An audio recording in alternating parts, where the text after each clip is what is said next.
Good evening. We're going to call the February Washington County Quorum Court meeting to order. I appreciate everyone being here this evening as we slip back into county business after a few required days off. With that, we're going to move right into the prayer and pledge. Justice Lyons has agreed to do us that honor this evening. Justice Lyons.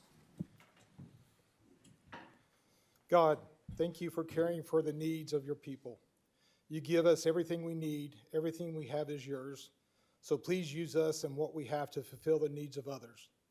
Even when it feels hard to be generous, please help us to be willing to give everything you've given us for the good of others. Lord, give us the wisdom to know what is right and the courage to do it. In Jesus' name, amen. Amen.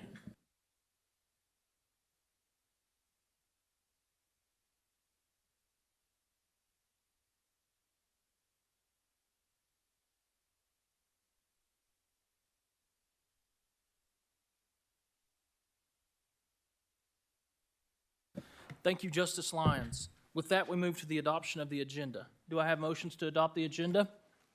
I move we adopt the agenda. I have a motion to adopt the agenda by Justice Lyons. I heard second by Justice Lemming. All those in favor? Aye. Those opposed? The agenda has been adopted. Are there any preliminary motions this evening? Justice Lyons. I move that we read the ordinances and resolutions by title only. I have a motion to read ordinances and resolutions by title only by Justice Lyons. Do I have a second? Second by Justice Lemming. All those in favor? Aye. Those opposed? Ordinances and resolutions will be read by title only. Item number 5 is a citizen comment period. We have a 15-minute comment period with a limit of 3 minutes per individual. Citizen comments this evening.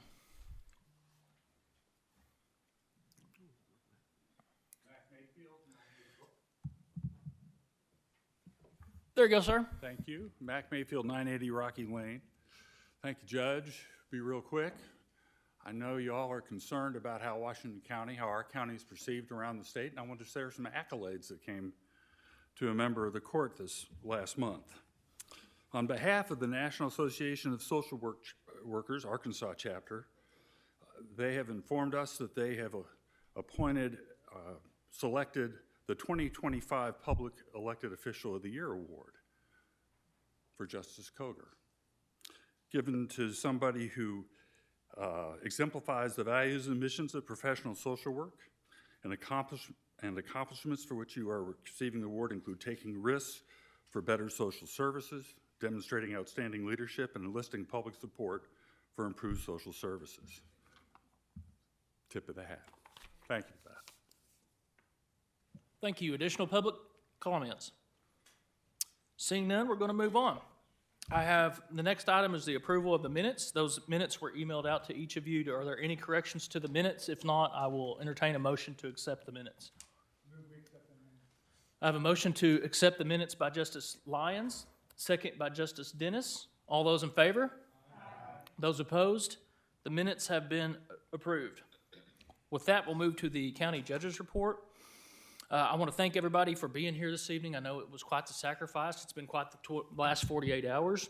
I want to apologize for my casual appearance, but when we deploy the road department, I like to be there with the road department in the field.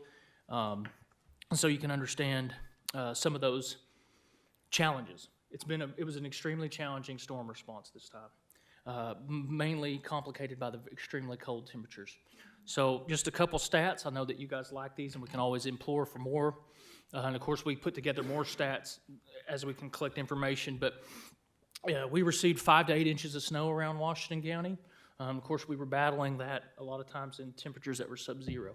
Keep in mind that we switched to 24 hours, and our road departments worked overnight, both what would have been Tuesday night and last night. And so keep in mind that there were people out in those conditions. We used 450 tons of ice slicer. That's a staggering amount of ice slicer. We used about 200 tons in the response a couple weeks ago. The main difference there are the extreme cold temperatures that we were facing. It was difficult to get the snow to melt. As you came in today, you can also see that not all of it's melted yet. So far, we've run 4 12-hour full storm response shifts that equates to about 3,100 man-hours. We burned over 10,000 gallons of diesel over the last 48 hours. I'm sad to report there was one accident involving one of our graders in a privately owned automobile, fender bender, and we had one injury reported, a back injury as a result of lifting. I bring you those stats to remind you that this is always a concern of safety when we deploy like this, and we're always very concerned about our men and women. You can understand the most mundane tasks can result in injury, and when we're asking them to work that hard, it's very, very likely, unfortunately. You know, I get asked a lot what you can do for the road department to help them and show appreciation, and what I'd like to say is Chief and I had the honor to make them breakfast a couple mornings. They do shift change at 6 a.m. It wasn't much, and for those of you who are concerned about frugality, it came out of Chief and I's pocket. But to see the difference that it made in them to have a little bit of breakfast, whether they were coming off shift or coming on, made all the difference. And so if there's any of the public out there wants to know how to love on the road department, they like breakfast. They take their coffee black, and they like sausage, eggs, and bacon en masse. We don't have much use for lattes or petit fours, but hunger will make you do weird things, and we would appreciate any of that too. So just keep that in mind over the next few weeks. I want to also say, tonight on our agenda, I want to reiterate that we have the opportunity tonight to make real history with our community rebuilding initiative. I know that we've spent my staff and you guys have spent the better part of January introducing that concept to all the stakeholders. I want to say that we're having phenomenal progress. What I want to highlight to you guys is a few years ago, the Quorum Court started down this path of being trailblazers, and we invested in Nick Robbins and his program of CAP, the Community Alternative Program. What I want to say about CRI is it builds off of that success. We should be proud of our partnership with Nick Robbins, not just him, but his team and what they stand for. We've got a proven track record of working together now with an outsourced service provider that's going to bring all the sophistication to this issue that we need. And finally, what I want to say is we can continue that work. The natural offshoot to that would be a CRI program to build upon what we've already built upon. I want you to keep in mind that this integrates very well with some of the work we're already doing. Not only the Community Alternative Program, but also our specialty courts here within the county. This program will supplement the activities of those courts. So what I want to say to you guys is we have a moment in time that's very particular, that's very rare. We have a facility, we have a service provider, and we have all the elected officials coming together and thinking that this is a program we're trying. And so I appreciate each one of you's support, you learning and engaging on this prospect, and I look proud to see what we can achieve in Washington County. I want to share with you that we had a visit by some of the state leaders, and they were very complimentary of our work. And what I want each of you to know is we're being confirmed of this. The state's not going to fix this jail overcrowding issue. The problem has become too big. We've got to pull our own selves up by our bootstraps, and CRI is the first step within that. I'll leave you with this. If we're looking for perfect, perfect will never show up. And I'll leave you with these words. CEO Robbins said to me, if we start off with CRI and we're doing the same project in a year that we're doing now, we've failed. We've not only failed the taxpayers, but we've failed the participants that will be within that program because we constantly need to be improving, innovating, and bringing change to that. Thank you for your help with all those initiatives. And I think we're at a point in time where we can really make a difference. I'm very proud of our team. I think I've told you several times, there's several people that serve here on our leadership staff. Of course, I can count you, ladies and gentlemen, that too, that are brought here to me by the grace of God. They should not be working in the county. They could be much more talented and make much more money other places, but they're here to serve. One of those tonight I want to highlight is Tad. Director Sowers has been here off and on this whole time with our storm response. You can see our social media. One of our most popular social media posts of all time is an owl sitting on a mailbox, thanks to one of our dedicated road employees over this response. But what I want to say is tonight, after he leaves here and rushes out to Elkins, Tad Sowers will be the newest city councilman for the city of Elkins. Tad, I'm proud of you, and I want you to know that your leadership here at the county has made a difference, and now your reputation precedes you. Godspeed to you in the city of Elkins and the challenges that you're going to face, and we here at Washington County are your friends, and we'll always be here to support you. Merely just ask.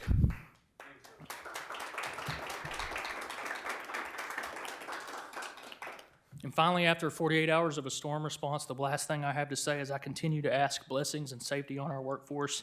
It's my highest honor to work next to each one of these men and women. I consider it a privilege of a lifetime. And with that, let's move on to the business. Item number 8, Counselor, will you read that by title only? An ordinance creating the Community Rebuilding Initiative Grant Fund and for other matters pertaining thereto. Justice Ecke. Thank you, Judge. I won't go into what the program is and recap all of that because you've already done that. And Mr. Robbins did an excellent job during our county service meeting at introducing what exactly it is. But to my colleagues and to the public, I'd like to say that Returning Homes Community Rebuilding Initiative, which is CRI, is a proposed project being developed right here in Washington County. Leaders lead. That's what we do. Washington County and Returning Homes will lead by helping improve the lives of those trapped in the endless cycle of substance abuse by introducing them to the residential substance abuse treatment program known as RSAT. It is designed to improve and equip men currently in our Washington County Jail. Washington County and Returning Home will lead by investing in those needing guidance by helping them on their journey and growth process through rehabilitation, skill development, and community reintegration. Washington County and Returning Homes will lead by communicating dignity, hope, and encouragement into the lives of those caught in the endless cycle of substance abuse. As leaders, we have the rare opportunity to be a part of something bigger than us, something that can affect positive change in our community, in our county, in our state, and with God's blessing across America. I ask the question, or I challenge you, be a part of the solution and vote yay by passing item number 8. Thank you, Judge. I move that we pass number 8. I have a motion to pass item number 8 by Justice Ecke. I heard second by Justice Dennis. Justice Lyons? Thank you, Judge. I was not here at the County Services Committee. Apologize. I had a work event I had to be at, but I did watch the YouTube to catch up. And, heard some things in there that I want to make sure are corrected. First of all, Return Home provides this quorum court a status report at a minimum yearly. I think we just got the most recent one. I think it was at the January quorum court meeting, if I remember correctly. And really, based on the data I've seen, based on all the things that we've implemented out of that NIC report, in my opinion, Return Home is the only one that's been successful, based on the numbers I've seen. Some data that came out of that last report from Return Home was 78% of the people they serviced were homeless, 89% was without full-time employment, 59% were fathers, and 73% had employment retention issues. Per the AAC report for 2020, $94.68 a day cost of Washington County Jail, according to reports compiled by the Association of Arkansas Counties and verified by the State Division of Legislative Audit.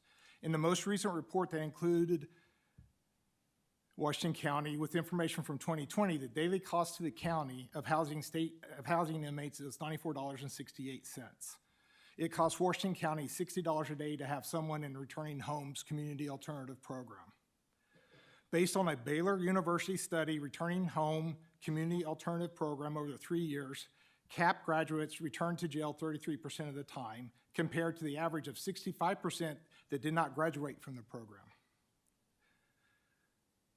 Individuals with the same offenses that go to prison instead of the alternative sentencing return to prison after being released at a rate of 60%.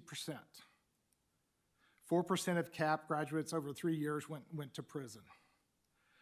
It's a great track record that they've established here. And some of the additional information that the judge provided via email aligns with this. And I believe that that's the leadership we need in this new program to move forward. And then they have the bases, they've demonstrated what they can do, and they have the track record. Given that track record, I will be voting for this ordinance and to pass it. Additionally, based on recommendations from Nick, we want to instantiate a quarterly status on the CRI program. So quarterly, just like they did with the return home, they'll come in and give us a status, where they're at, what are their stats, how things going. So again, we will be, since it's initially 90, a short term, it's not a full year, we'll do quarterlies and then see where we go from there. So I do support this, and I encourage my colleagues to support it as well. Thank you, Judge. I just want to echo that we want, one of the biggest things that will come out of this is the data that we achieve, and so Justice Lyons, you're right, we'll report to this as Quorum Court however we need to. We also invite you guys to help us develop metrics that you might like to see, and if they're reasonable and impactful, we will certainly do that. Justice Koger? Thank you, Judge, very much. Well, I do not believe that we should allocate $575,000 from the general reserves to this program, to the Rebuilding Community Initiative at this time. We already have a grant for 5574 that's available. Why not take that money and let it get started as a pilot program? This approach would allow officials to assess the program's effectiveness before making a larger financial commitment. Responsible fiscal management requires that taxpayer funds be spent where they will have the most significant impact. And at this time, expanding the program with additional reserves is premature. Rather than investing in a limited initiative, the county could achieve a much greater return by using $324,000 of that money to hire 3 additional public defenders. This would directly address the backlog of cases and improve access to legal representation for indigent defendants. Additionally, for around $500,000, a robust pretrial services program could be implemented to release hundreds from jail, not just a few. These alternatives were all recommended in the 2020 Criminal Adjustment Assessment Study that was paid for by this court and conducted by the National Center for State Courts. These things would have a more immediate impact on the justice system, ensuring fairer outcomes while saving taxpayer dollars. So before committing extra funds to a program with uncertain and limited results, Washington County should focus on proven solutions that deliver measurable benefits. Additionally, the public was not allowed to speak at the county services meeting before we voted on this ordinance in committee. And I only found out today that there's a county court order and some kind of memorandum agreement already signed by the county or by the judge, I'm guessing, that I haven't seen. I don't know if other JPs have seen that. So for these reasons, I move to table this to the March meeting so we can investigate this more. Thank you. I have a motion to table to the March meeting by Justice Koger. Second by Justice Washington.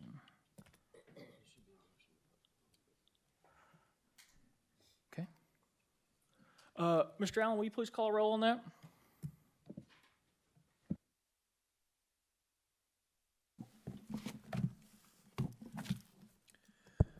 Justice Bruns? No. Justice Wilson? No. Justice Massengill? No. Justice Rivera Lopez? Yes. Justice Lyons? No. Justice Ecke? No. Justice Washington? Yes. Justice Koger? Yes. Justice Dennis? No. Justice Hires? No. Justice Rios Stafford? Yes. Justice Lemming? No. Justice Ricker? No. Justice Pond? No. That motion fails. Justice Rivera Lopez? Thank you. I would like to say that, again, my tentative yes was more about that I agree in the sense that we do have to be looking at other solutions because we should view this as a start. And I agree, I think this is a good program. I think that it is a program that merits our support. By no means am I saying that this is not a worthy cause. Like anyone else who I think had a discussion on this, I believe it's mostly because we would like to view this as a start and that there are other forms of support that we can get behind. And this should not be a conclusion to the type of support that we are going to put behind reforming parts of the criminal justice system to try to get our jail overcrowding solved. And I do hope that each and every one of you is committed to a more full solution than just funding one program, and that we look to other solutions as well. Thank you. Ladies and gentlemen, I would like to stop here and give Mr. Robbins a chance to say a few words. He's traveled here this evening, and I don't know if he wants to share something, but maybe we could accommodate him and then continue the debate. Mr. Robbins?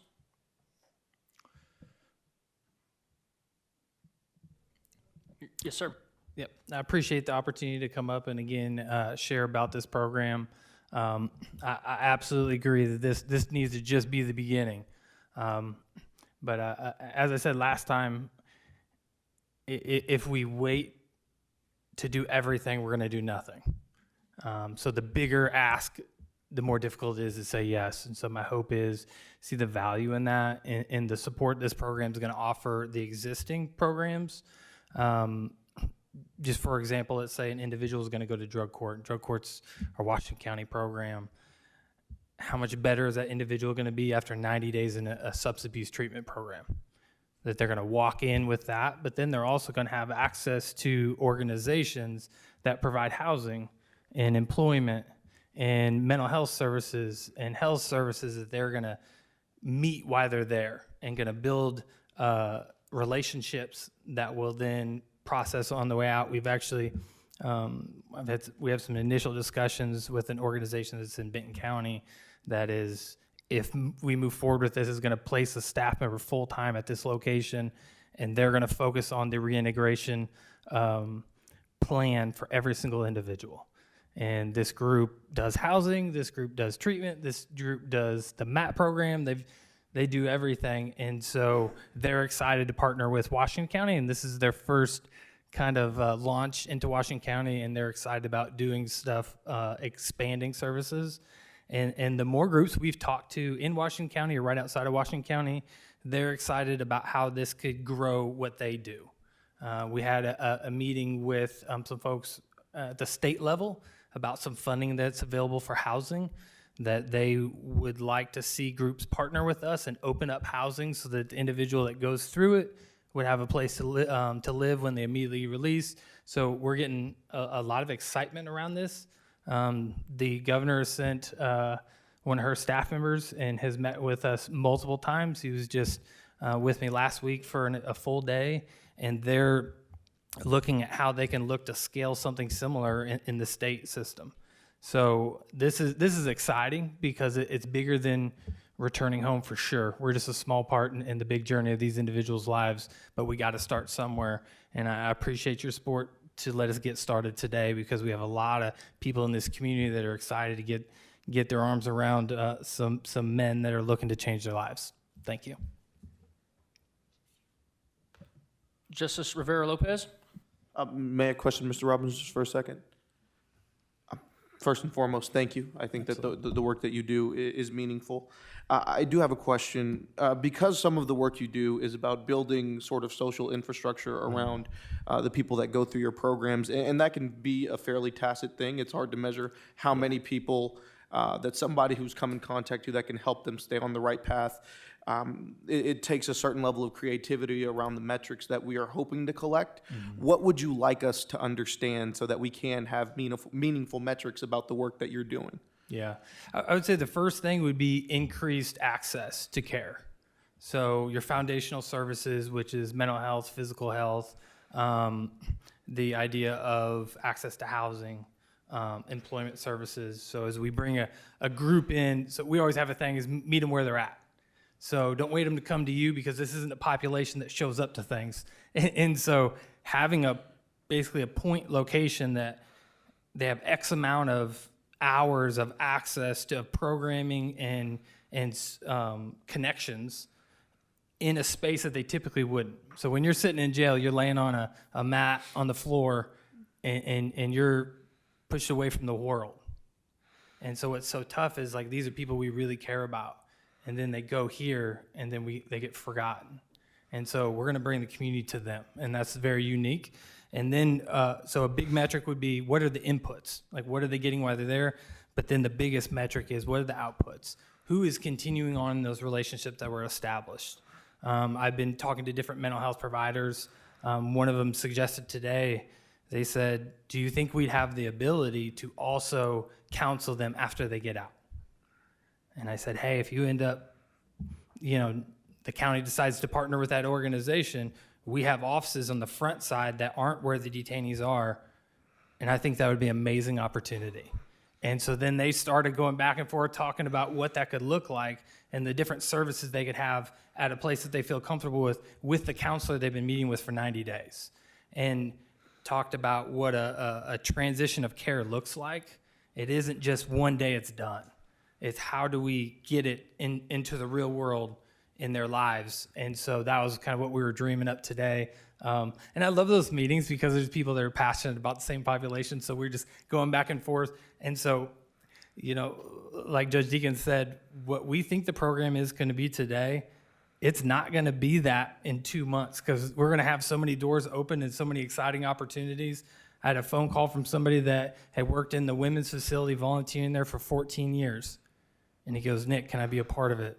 I go, oh, yeah, you got to be a part of it. We got to be successful. So we're constantly, every day, I'm having people reach out to me. And I think a lot of it is because of the publicity and being here and people are hearing about it. And somehow they're getting my phone number, but I get calls a lot. So the metrics would be, for me, access to services, and then that sustainability of service is huge. Thank you. Do I have any more time, or does that? You feel free. Thank you. I just want to jump in, if you will allow me. I want to give a thank you, no matter what happens here or not, to the community. Likewise. The partnerships that have come out of this. What we're going to do here as a county is do our part we're going to do the ordinary extraordinarily well. A very wise man told me that saying. We're doing our part as a county really well if we can get this program started, so that our nonprofit partners can do their part really well. And what I want to say is the reaction by that public has been phenomenal. Yeah. The section that should be the hardest to marshal, the public resources, has been the easiest. They've been the ones to show up and say, we're here, we want to help this program. Thank you, Justice. I'm sorry to jump in. Go ahead. Thank you. And the other thing that I wanted to, first and foremost, thank you. Yeah. I appreciate that. It did address my question. The other thing I would like to know, would you be open to doing that quarterly report that Judge Lyons had spoken about? Is that something Absolutely. that you can commit to? Yeah, I think that's gonna be really important. So if it gets funded for 9 months, that gives us 3 times to come tell you. You know what I mean? So and we need you to know, because 9 months is not a long time at all. When you're asking people to quit their jobs and come work for you, and there's a 9-month runway, I actually, just from my experience of working with people for 17 years in this space, I reached out to some people and said, hey, we need a director. Would you be interested? And all of them said no because of the 9 months. Like, why would I quit my job that I have and go with a hope and a prayer that this thing's going to work out? And then the one person that said yes also took a massive pay cut to take the job. And he goes, Nick, this is what I believe the Lord's called me to do. And so the people that have been saying, yeah, hey, if you can move forward, we want to talk about a position, this is a passion situation. And, it's not about, comfort and security by any means when you're taking something that's 9 months long. So 3 months, every 3 months showing up, especially the first 3 months, we'll be able to say, this is how many people we've interviewed, here's how many qualified, here's how quick we filled our beds, we should probably have guys getting out of the program at that point, and then the next one we can do a follow-up and going, of those that got out the last quarter, here's where we're at. And so, yeah, we'd be able to absolutely do it quarterly. Thank you, Mr. Robbins. I appreciate that. Justice Washington? Thank you, Judge Deakins. So I have just a few questions, and it kind of piggybacks off of what my colleague was just saying. So when you talk about meaningful metrics, what are your specific KPIs? Like, how do we really assess that the program is effective? And I know I heard JP Lyons mentioned, oh, this percentage, went back to prison and this is the average. Like, I get that. But from a point of view that you're really trying to observe the effectiveness, what are the actual KPIs? What ends are we working towards? Reduce arrest is the main one for what we do, because if an individual is arrested, that means there's a good chance they relapsed. That means there's a good chance they lost their job. That means, you know what I mean? Like, that's the big one. So what JP Lyons said, I just, because I've been in this space a long time, this population that we're looking to serve that end up going to prison go back 60% of the time. Over the last, nearly 5 years we've been doing our program, our current one, 4% of the time they go to prison. I mean, that's unheard of. And so, like, when we're going, hey, is this really important? Yeah, that's the main one. But then we'll also, as far as touching base with them, and the tough thing is when you go, hey, somebody's out, if they don't answer your phone call or if they don't show up to a meeting, it's hard to engage them what they're doing. So that's why that arrest one's the biggest one. So, but then also did you get a job when you get out? Did you continue to, take your mental health medication, or did you get access to the housing services you need? So those immediate outcomes are, in my opinion, for this program, probably one of the biggest, because I know the population that we serve, 78% of them are homeless.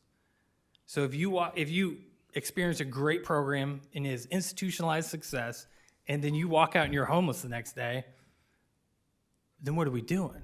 There's no way you're going to end up staying sober. How rare would it be that you get a job? Like, that's why this coordination effort is so huge, because it's obviously the 90 days is very important to get the individual the hope they need and the skills to pursue that hope, but also then to gather the providers.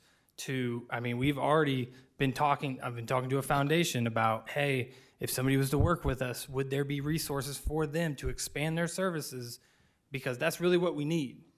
And we had really good response from that. So this isn't for returning home. It's not just about, hey, we're going to keep an eye on them for 90 days while they're in there. It's bigger than that. We're going to try to grow something in the community. Okay. I and like that's that exciting. aspect of the program, but my specific question was on KPIs.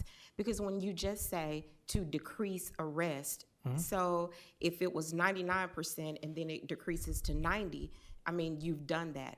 So when I'm thinking about KPIs, I'm thinking about a specific number. Is your goal that 25% of the people in the program, 50% of the people in the program, 75% of the people in the program do not get rearrested? And so that's kind of what gives me concern, because how do you really assess effectiveness? Because we assess the effectiveness by looking at the numbers and by looking at the data. Yeah. So yes, it's nice to say that, fewer people got arrested, and I'm really happy to hear that. But I'm saying, for me, as someone who thinks about performance indicators, what is the end point? Our goal would be, and it would be this is a big ask. So understand this population has been in on average 10 times. So this is a constant thing. So at least every year they're going back. If we can cut that down by 50%, that's huge. Because one thing in this work you got to know is that everybody you work with doesn't mean they have the desire to do something different. So is the 50%, is that Reduced what rate of incarceration. Is that the goal of this? Like, that's what I'm saying. I came to the facility, to you. So how do we as a body assess the effectiveness? So at the end of the 9 months, say you need more funding, and we're saying, well, what were your KPIs? Yep. And how do we look to see that it was actually effective? That's what I'm asking. Yeah, and I'm asking that because as someone with a science background, when we're evaluating literature, when we're looking at,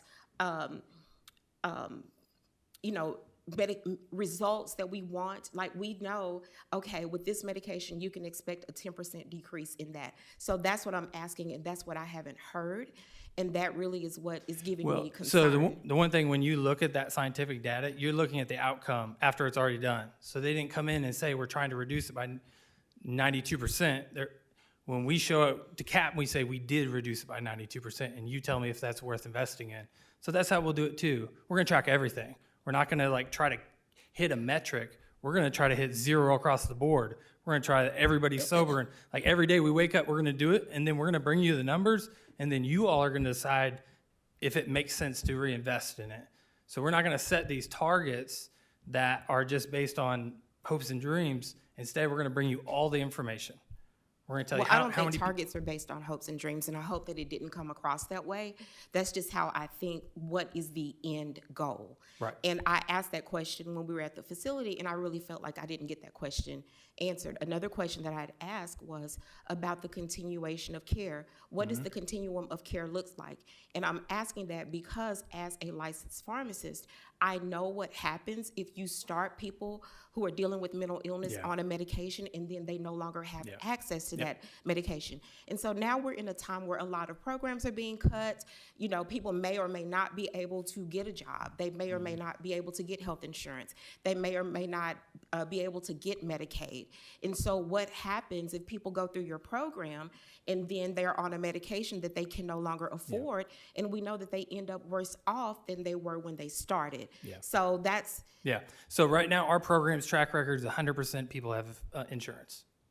So there's no missing in care. so I'm not talking. And so what my I'm saying, specific question is what happens with the continuation of care. So I guess what I'm looking to hear is, okay, so if there's someone who does not have medication, we have a grant to help people buy their medicines. So I mean, you can talk about what the continuation of care is, but I'm saying that realistically, in 2025, I know people who are losing their jobs. We know people who are not able to find stable employment. We know that a lot of the social programming that we may have been accustomed to may not even exist in a few months. Right. And so that's why I'm asking about specifically about the continuation of care. So what does that look like if they don't get insurance? yeah. So I don't know what the federal government's doing. I can't control that in any way. So all we can do is based on our current programming and the current process that we take individuals through, we have 100% for employment and 100% for Okay. health insurance. That still So- doesn't, so I'm at saying, what do you do if it doesn't? I appreciate that you're explaining to me what has happened, but I'm saying that if someone today joins the program and in 9 months they get out and they don't have those resources, what happens to that individual? Because while I believe that this is an awesome and a wonderful program, I am concerned that we don't want people in there to fill a bed and then at the end of their services, that's the end of their Right, services. yeah. And that concerns me. And that's what, when I originally came up, I talked about we literally have an organization that's going to have a point person that's working 40 hours a week that has offices in this community. They're never not going to know who they can reach out to.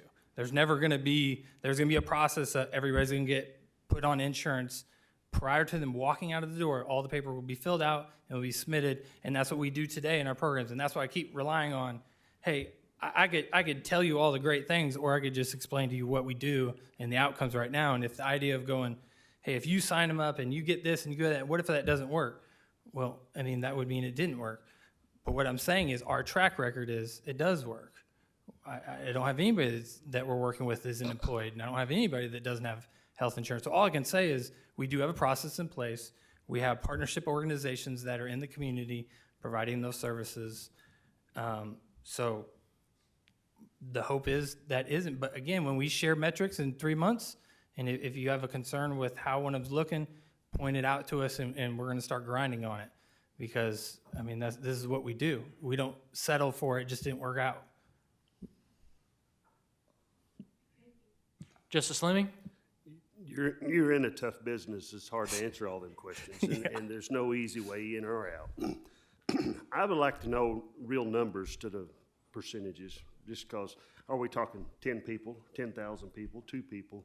Just in your report, just Okay, yeah, absolutely. kind of make that to where we know Yeah. if we spend almost $1 million in a year, in 9 months, we've saved Yeah. 10 lives or 500 lives. Right. I mean, that's good. And then another figure we're definitely going to track is the individuals that would have qualified but weren't able to get in due to the beds, a capacity.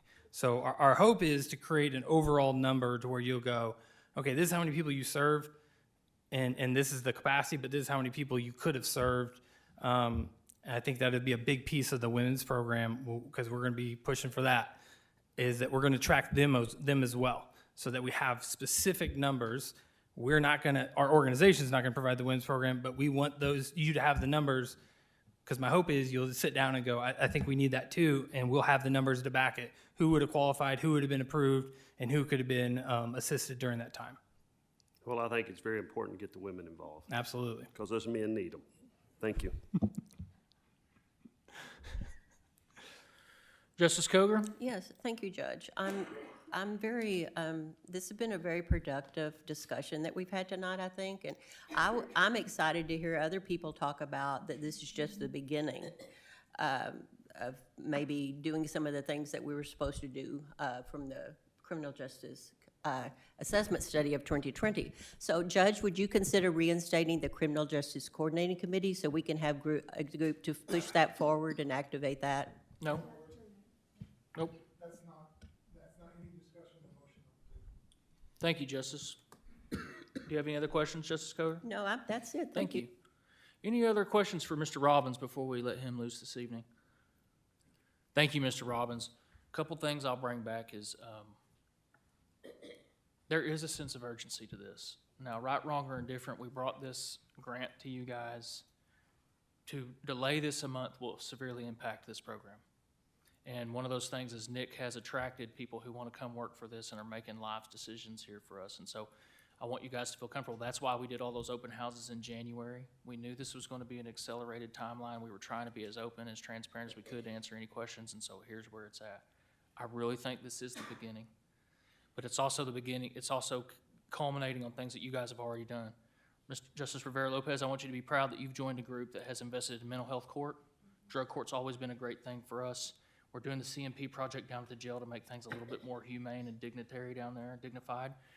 What I want to say is, guys, we are doing this. We were told by the NCSC there was no silver bullet to these issues, that we had to be diverse in our approach, and you guys are being diverse in the approach, and I appreciate that. With that, I'd like to open it up to public comment. Justice Washington? Thank you. So my question is, how much of these grant funds or the money that we're being asked to appropriate would take for this program to run for 3 months?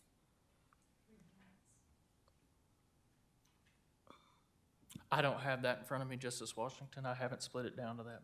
Okay, and so the reason that I'm asking is because I think that we do need something like this, but I think also that the questions that I have, a lot of other people have those questions. And also compounded with the fact that a lot of people were not able to make the meeting tonight. I would like to amend this ordinance that we appropriate enough money to let this go for 3 months, because he said in 3 months he could come back with some more concrete data, and then at that point we appropriate the additional funds. Justice Washington, I'm going to go ahead and apologize to you that the grant program runs a certain amount of time. We are operating underneath the guidelines of the grant, and so that's why we've come up with this amount of money. I also want to highlight, this is incredibly unfair to come up with some of these questions the day of the meeting. I mean, we've been going back and forth on this for a long time, and it's a little bit disheartening to have this almost knocked off the tracks by questions that could have very realistically been asked of us the whole time. Are you referring to? With that, I'm going to open it up to public comments. Public comments on item number 8.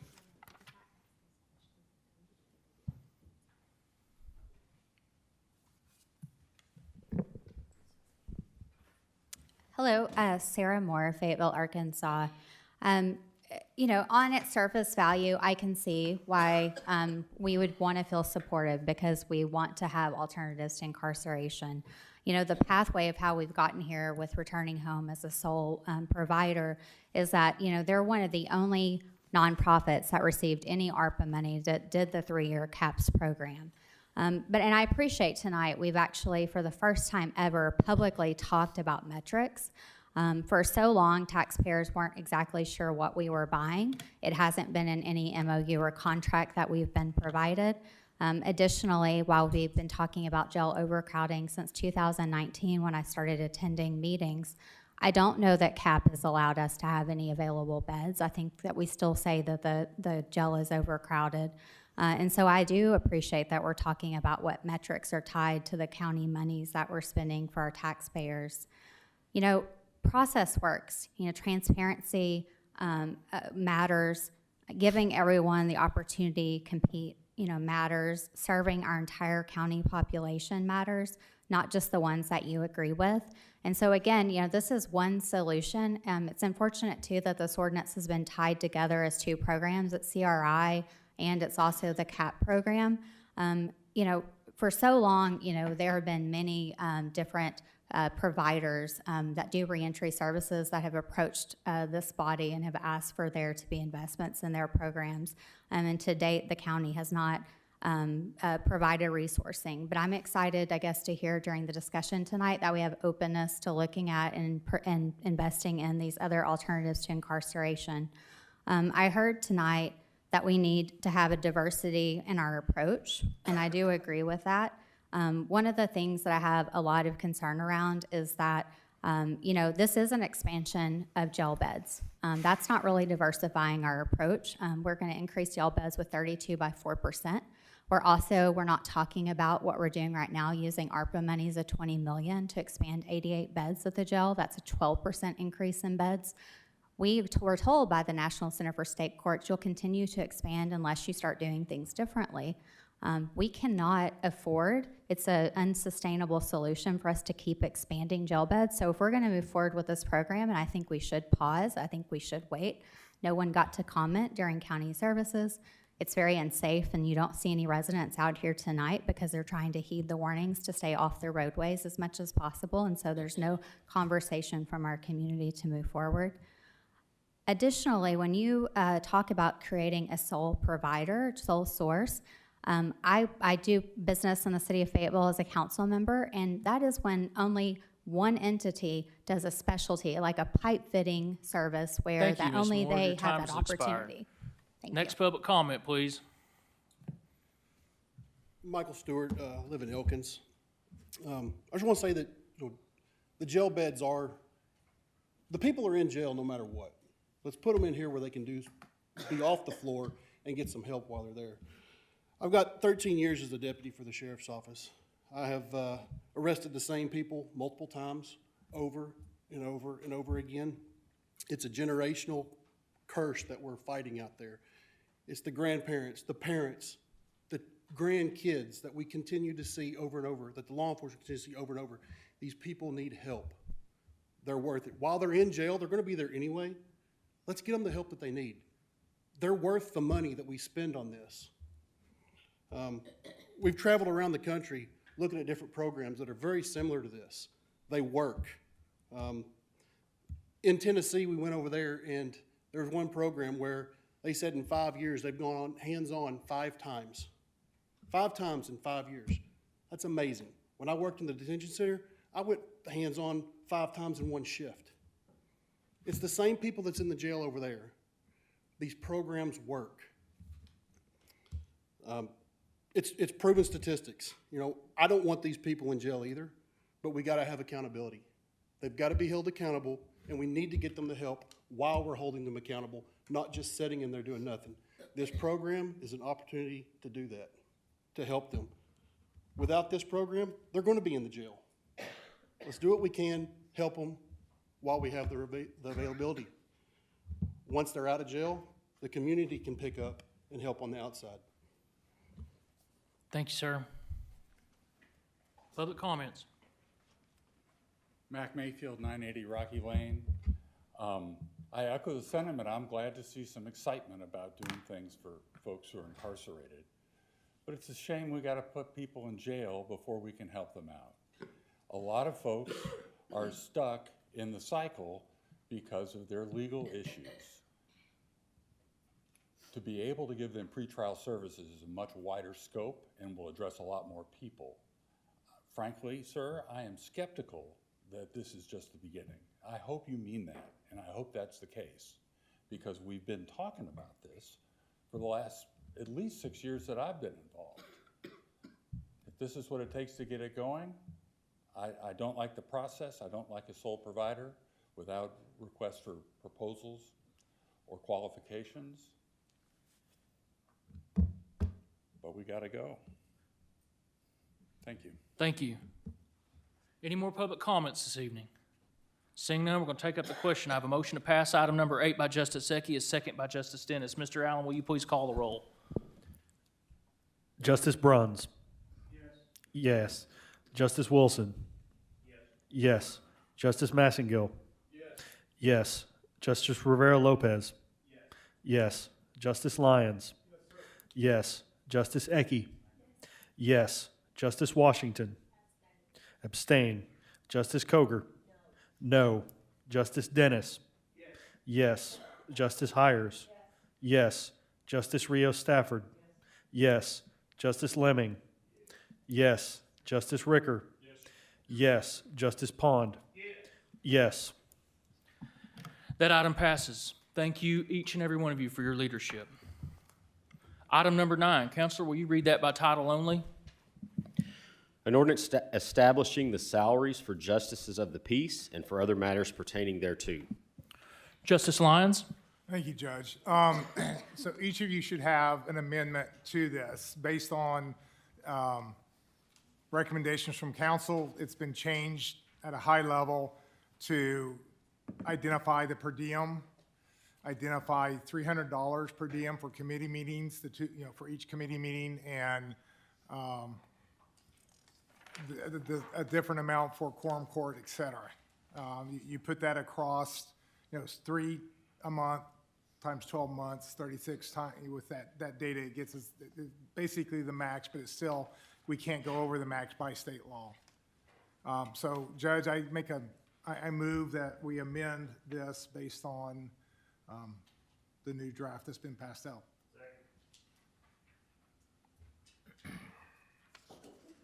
Sorry, I was a little bit behind my notes. I have a motion to amend per the handout by Justice Lyons. I had a second by Justice Lemming.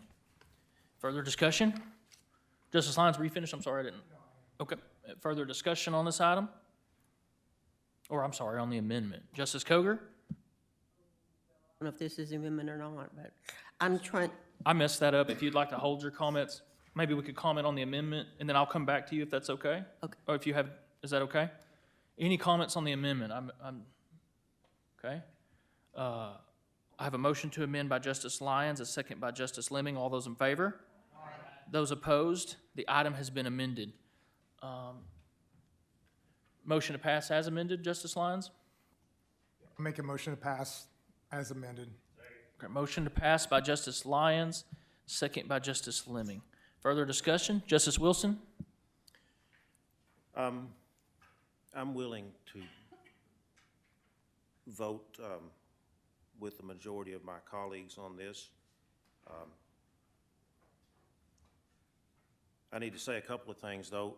Almost immediately after our meeting when we discussed this the last time, I did a lot of thinking about it.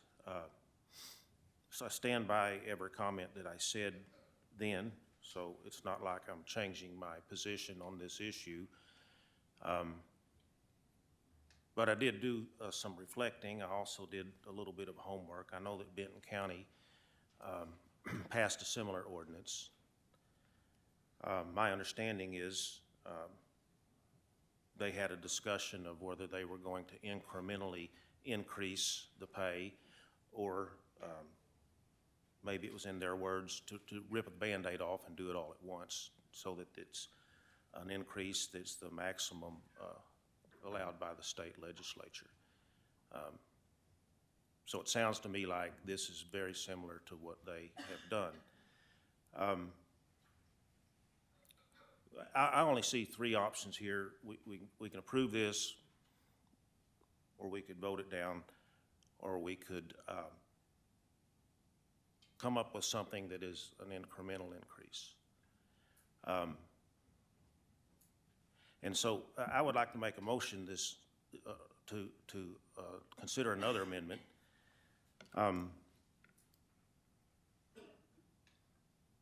want to make sure I say it clearly, though. I mean, by ordinance, we could increase something that's short of 100%.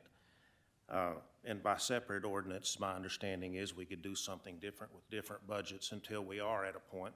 And I think that was alluded to in some of the discussion the other night. You know, my amendment, my suggested amendment this evening is that we consider increasing the pay to 80% of what the state legislature allows, rather than 100%. That's the only thing that I would put in a suggested amendment. We all know that we could decide the following budget year to increase it on up to 90% or whatever. We could even stretch it out so that it's not even 100% funded until the 2027 budget. But that's just me having a discussion here. The only thing that I want to offer in the way of an amendment is that we pass this just as it is in its amended form tonight, with the difference being we go with 80% instead of 100%. And I want to be clear, I'm not saying an 80% increase in pay, I'm saying 80% of what the state legislature permits. Okay. So that's my motion. I have a motion by Justice Wilson to amend the ordinance to make it 80% of the state max. Was that pretty accurate, you think, Justice Wilson? Yes, sir. And I don't even know what that number would be, but if we say 80%, then And I think we would just apply that back to the different meetings. We would take 80% of those figures, I would think. Counselor Lester? Yeah, so since you have to pass a per diem, we've got to have a number in here. You say 80%, is that, are we differentiating like this one does between quorum court meetings and committee meetings? I mean, we would need to, if you're going to amend, we need to amend that. well, in my mind, what is the number we're talking about, state legislature for a county our size? It's $19,000 and something. $19,118. Okay. I'm suggesting 80% of whatever the number would be, that's 80% of that. I did some calculations. I was just applying it back. I'm just trying to help the conversation. I'm trying to just apply it back to the figures that Justice Lyon has in here, and what I would think is you just take 80% of those, right? So the 300 would turn to 240. The 993.16 I show as 794.52. 794.52. That's a motion. Do I have a second? Second. Second by Justice Massengill. Any discussion on the amendment? I have several justices here keyed in to speak. Justice Bruns, would you like to speak to the amendment or wait for the main motion? Justice Rivera-Lopez? Justice Rios Stafford, main amendment, or I'm sorry, the main motion back to the, okay. Oh, okay. So I had a motion to amend by Justice Wilson, second by Justice Massengill. Justice Rios Stafford? I think I just turned somebody. I keyed you. I'm sorry, Mr. Bruns. Will you please cue yours back on so you be in the Justice Rios Stafford. Okay. We're ready now. Sorry Thank about you. that. No worries. I just wanted to put it out there for folks to think about right now. The Arkansas General Assembly is in session now. And I know 2 years ago, and I think even the session before that, they've raised that maximum cap definitely in the last session 2 years ago. They may or may not raise it during this session. So putting us at 80% may, if they do raise it during this session, the session may go until April, May, we don't really know.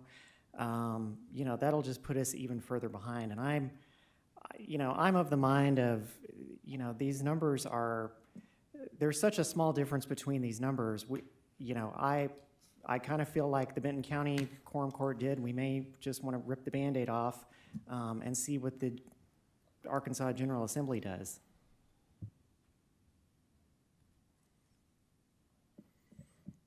Any further comments on the amendment? I have a motion to amend to the 80% of state max by Justice Wilson. I heard a second by Justice Massengill. Mr. Allen, will you please call a roll on the amendment? This is to amend the ordinance to take it to 80% of the state max. Justice Bruns? No. Justice Wilson? Yes. Justice Massengill? Yes. Justice Rivera-Lopez? No. Justice Lyons? No. Justice Ecke? No. Justice Washington? No. Justice Koger? No. Justice Dennis? No. Justice Hires? No. Justice Rio Stafford? No. Justice Lemming? No. Justice Ricker? No. Justice Pond? No. That motion fails. Justice Bruns? Thank you, Judge. You know, I've lived in this county probably longer than most of y'all have been alive. I've been here 62 years. Thank you. Thank you. You stood up. I appreciate that. And you know, I've been involved for 44 years in helping develop different entities in Springdale and surrounding areas to make what Springdale is today. And so I've been a part of things like this for a long time. And I always try to stand up for what's right. And what's right is that last year, during budget process, you all voted in a line item for $300 per meeting. That appropriation was voted in at the same time the budget was voted in. And therefore, your word to the public was that you get $300 per meeting. And then what we do is we wait till after the budget is in, the new year starts. We have somebody that realizes, and I don't even know who did this, but somebody realized that there wasn't an ordinance written to substantiate that appropriation. So we go back to do that, and then we find out that the legislature allows us so much more. So, and it's my understanding, and Judge, if you would correct me if I'm wrong on these figures, somewhere around, we would have to appropriate somewhere around $108,000 more if we were to do that this year to this year's budget. I'm sorry, Justice Brown, it's listed on the second page. 135,000, yes, sir. 135,000 that we're going to have to commit from now on. And yes, we have and I commend you, Judge Deakins, you've done a great job on the budget this last year. That doesn't mean we're going to do so good next year. That doesn't mean we're going to do so good the next year. Okay? But we promised our citizens that we would go at $300 a meeting.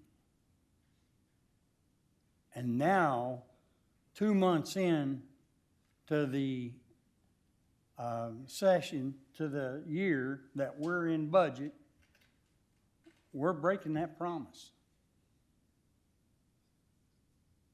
It doesn't, you know, and I heard some things at the budget meeting that really upset me. And that thing was about how the community, including the workers in this county, how they feel about this committee, this horseshoe. And that's upsetting to me.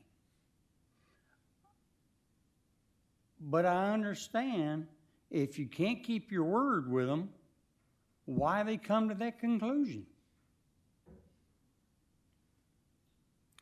And so I'm just saying, folks, I agree with everybody at this horseshoe that we should go up, but not now.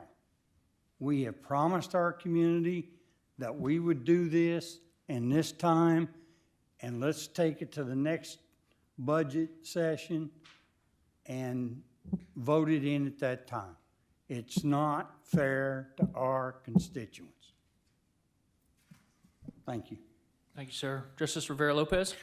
Yes. I similarly remember hearing about how the perception of this court is maybe not being overwhelmingly productive.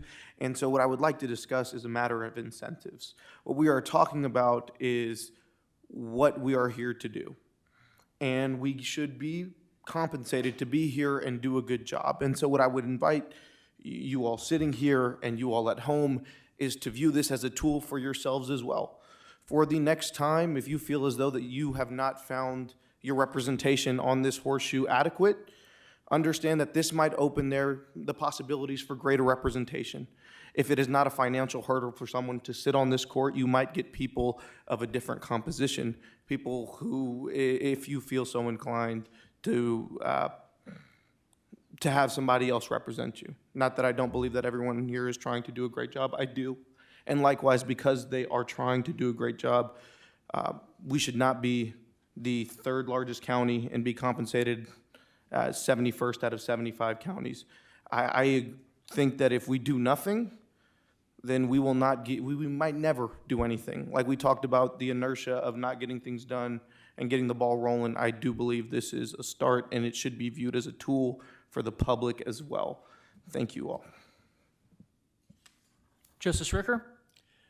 After the Finance Committee meeting, I went back and looked at the budget, and in this year's budget, we did have a line item or a notation in that budget to raise the per diem to $300. I think that we should modify this ordinance to be $300 per diem for all 3 meetings, quorum court, the committees, or whatever, and do what we have in the budget. And then if we want to raise it up from that, we can do that in the budget process for next year.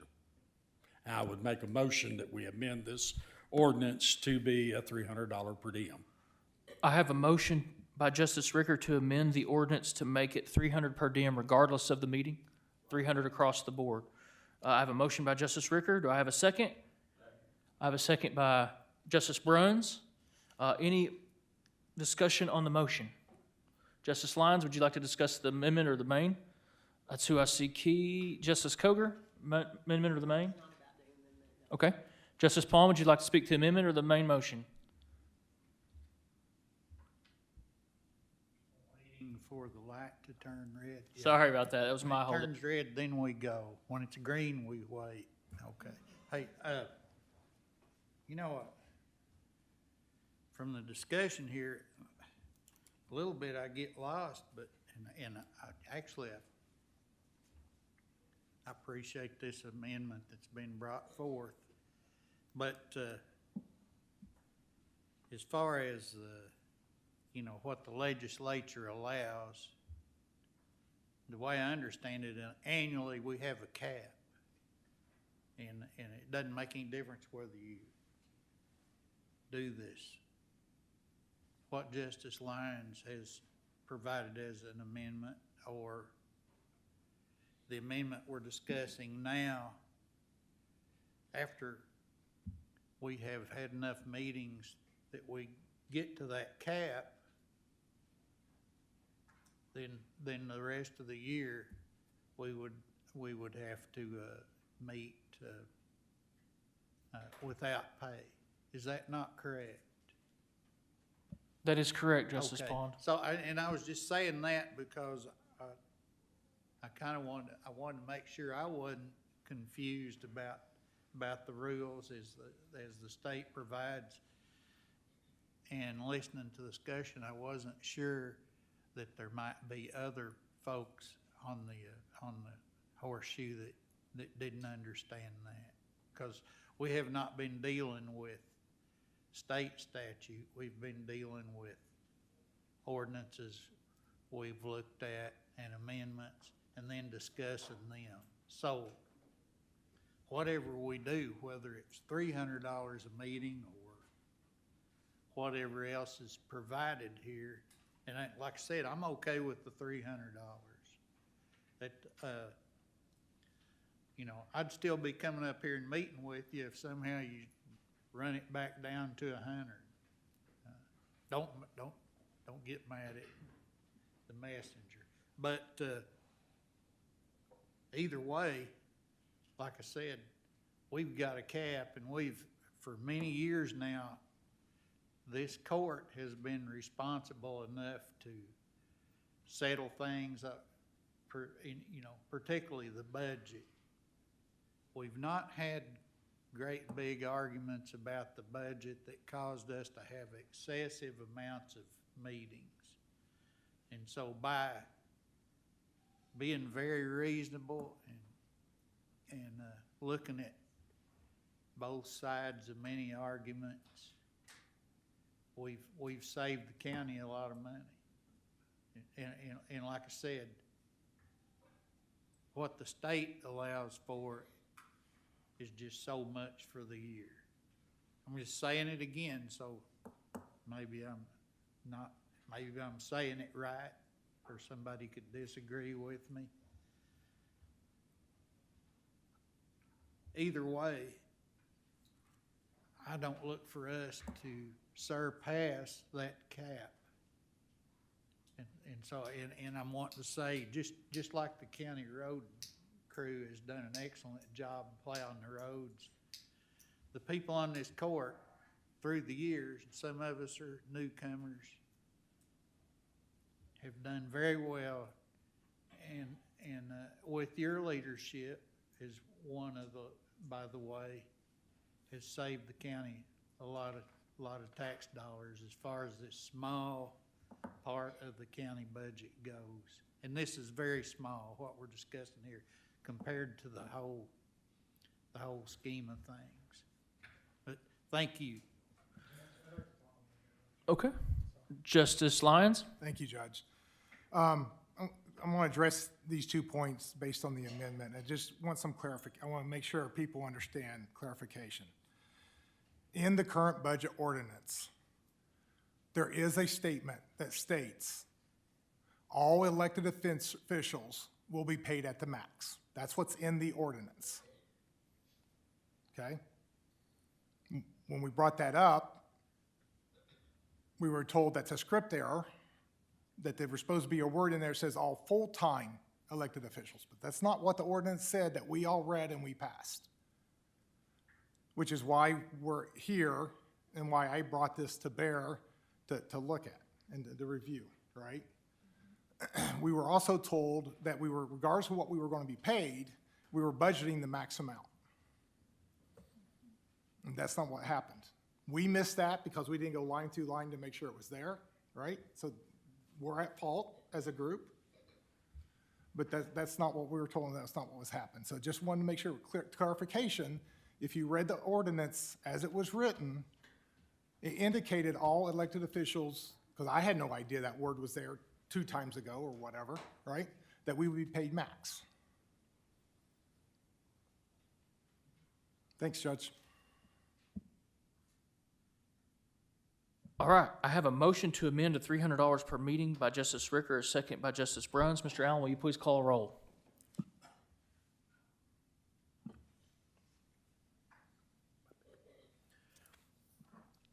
Justice Bruns?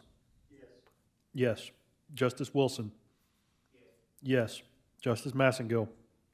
Yes. Justice Rivera Lopez? No. Justice Lyons? No. Justice Ecke? No. Justice Washington? No. Justice Coger? No. Justice Dennis? Yes. Justice Hires? No. Justice Rios Stafford? No. Justice Lemming? No. Justice Ricker? Yes. Justice Pond? No. That motion fails. We're now passed to the motion, the main motion, which is to pass as amended by Justice Lyons, second by Justice Lemming. Is that correct? Couldn't read my own handwriting for a minute. Justice Coger, are you ready to speak? Yes, thank you, Judge. Justice Coger? Okay, thank you, Judge. Actually, JP Lyons just said some of the things that I was going to say about the motion, but I said last time that when I first saw this, I was against it. Then I listened to my colleagues talk, and they had some very good points that changed my mind. And I just want to give a little bit of history, and someone can correct me on this if I'm wrong. But in 2022, the Quorum Court voted to raise all the elected officials' salaries to the maximum. That was done. So starting in January of 2023, the elected officials, full-time elected officials, have already been making the maximum. So I don't see why we shouldn't be making the maximum, and I'll be voting for this. Thank you. Thank you. Any further discussion on item number 9 by the justices? Justice Rio Stafford? Thank you, Judge. I just wanted to address some things that were said at the committee meeting, and I may stumble over my words a little bit, but it makes me sad that the county employees, or some county employees, feel like we're the Quorum Court, that we're that they're building things that are going to be good for the county, and they feel like we're kicking them over. That makes me feel sad. I don't want them to feel that way, and I don't, and I want our county employees to feel appreciated. I appreciate our county employees. I voted for every pay increase that's ever come before me for the county employees, and I try to do my due diligence. And read through the ordinances before the meetings and try to understand them and ask questions before the meetings. I know some things were said about JP Lyons. I've always known him to be someone who always does his due diligence. Out of all of us, I like during the budget session, I know JP Lyons went line through a lot of that budget. And I appreciate that, and I thank him for that, for bringing forward things that some of us didn't catch. So I appreciate the work that you put. I appreciate the research that you do, JP Lyons. Sorry, we're not supposed to directly address each other. Just remember, if a fight breaks out, that was between you. All right. And my argument, what I put forward at the committee meeting, I just wanted to repeat again. I think Justice Rivera-Lopez already touched on this, is that I think that this is ultimately going to be better for our democracy, because I think that it's going to encourage a wider range of people to be able to feel like they have the capacity to be able to serve. And I think that's a good thing. I ran unopposed this last election. I don't necessarily want somebody to be running, I don't want to put the call out there necessarily, but, I think when, hold me accountable, hold everybody accountable. When there's folks who are willing to step up and serve because they feel like they have the capacity to do that, I think that's good for our county, it's good for our residents, it's good for our democracy. So, thank you. Thank you, Justice Rio Stafford. Justice Dennis? Thank you, Judge. Just a couple of comments. I don't think it's to sway anybody's mind or anything, but I did do some study on this, and I got to thinking about, I've got to go all the way back to Rex Bailey. And so we're going back 16 years. And because Tom Sissom was so kind to quote me about my percentages, I wanted to point out some things on percentages. If you give a raise of 3% starting on $200, it takes you, at 16 years, you'll come up with $364. And so I've heard us as a Quorum Court use percentages, and I always argue the point that we shouldn't use percentages, but at the same time, percentages don't give you very much at that first year, you're making $6 more for the next year at $200. And so it takes a long time, 16 years, 14 years for some, that we've been doing it for, $200. And like I said last time, I didn't even know that we had the option of changing it. And I don't remember voting on a line item that said anything about Quorum Court specifically. So I'm okay with it either way, but I just wanted to kind of point that out. And I also looked at the,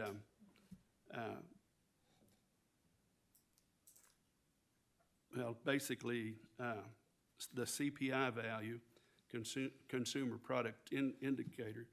And if you did that and took $200, and of course, like I joked about it last time, you got to leave eggs out of that, otherwise it'll skew your numbers. That came up at $315.49 if you took $200 16 years ago, and then the equivalent of that is $315.41. And so it's kind of interesting how that we're right at that $300 mark or $350 mark. And then I also looked at what the different counties made or making, and because some said something about it. $350 for Pulaski and $200 for smaller meetings. Bentonville, $200 for finance and $350 per quorum court. And then Springdale, just looking at the city council, $300. And I asked on Farmington, and it was $250 a meeting. So I don't think we're going to be out of range on any of it, but I just want to point that out a little bit, that we didn't know it, so we never gave a $6 raise, or we never gave a $100 raise. We just let it go because nobody had said anything about it. And I guess because the state had said a little bit about it, then all of a sudden it became an issue that people looked at until this was written and handed to us, or last week or 2 weeks ago. Hadn't even crossed my mind. So anyway, I don't think we're trying to do our constituents wrong, and I don't think we're trying to do anything that exceptional on the way we're acting or on what we're doing on this. So thank you. Justice Fleming? Well, I know, me and you've talked a lot about what happens at the coffee shops, and I'm going to go to the coffee shops. I've had a lot of people said, you're crazier and you know what to set around that horseshoe to begin with. And then I've had a lot of them say, you're very, very underpaid and you need to raise that pay. And it's, you know, when constituents out there at the coffee shops or the old lady shops, however we want to call it, is telling you that, it's pretty much evidence that this little bit of money is nothing compared to what we just passed just a little bit ago. You know, we do this all the time. Things change every month and every day. But I think it's time to move on. And I think also it's time to put something in the budgets from now on to automatically move it on. And I don't know for sure, but I was told by somebody somewhere that back, and Brian might correct me or talk to it about it or something, that Eva Madison had brought up something back in the day to where there was something in the budgets that moved it up and down. Is that so or not so? Councilor Lester? I'm not aware of that, but that would have been illegal because the law is very clear that you have to pass a per diem. So anything that says we pay ourselves the maximum, it is not following the law. And there's some attorney general opinions on that and some court cases that make it very clear that you have to pass a per diem. You guys don't get paid a salary. So from now on, in every budget, we need to add to the per diem. You would have to add to the per diem based on what that number goes up to. Yes. Okay. Well, thank you. You're welcome. And let's call the question. Any further discussion on the question? Public comments on item number 9. Seeing none, I have a motion to pass as amended by, wait a minute. Are we back to, okay, we have a motion to pass as amended by Justice Lyons, second by Justice Fleming. Mr. Allen, will you please call a roll? Justice Bruns? No. Justice Wilson? Yes. Justice Massengill? No. Justice Rivera Lopez? Yes. Justice Lyons? Yes. Justice Ecke? Yes. Justice Washington? Yes. Justice Coger? Yes. Justice Dennis? Yes. Justice Hires? Yes. Justice Rios Stafford? Yes. Justice Lemming? Yes. Justice Ricker? No. Justice Pond? Yes. Item number 9 passes. Item number 10 is the consent agenda. Counselor, will you read each of those by title only?